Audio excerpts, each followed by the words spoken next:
একটা তসবিহ আপনারা পড়বেন, এটা 100 বার পড়বেন। দিনে রাত্রে যে কোনো সময় অবসর পাইলেই পড়তে পারবেন, নির্দিষ্ট কোনো টাইম নাই। এই তসবিহটা যদি 100 বার পড়েন, এই দোয়াটা, তাহলে আপনার আমল নামার মধ্যে যদি সাগরের ফেনার সমতুল্য গুনাহও থাকে, সমস্ত গুনাহ আল্লাহ মাফ করে দিবে।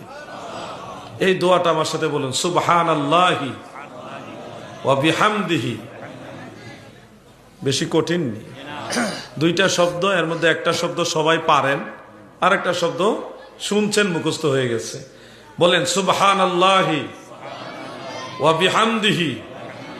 এবার আপনারা বলেন সুবহানাল্লাহি ওয়া বিহামদিহি, সুবহানাল্লাহি ওয়া বিহামদিহি। তাড়াহুড়া না করে ধীরে সুস্থে 100 বার পড়বেন। আল্লাহ তাআলা আপনাদের আমল নামার গুনাহ খাতা মাফ করবে। পরের হক মাফ করবে না, কিন্তু এটা মনে রাখেন, এটা আপনারা নিজেরা মাফ করাই তুইব। আল্লাহ তাআলা আমাদের সবাইকে আমলি জিন্দেগিতে আসার তৌফিক দেন।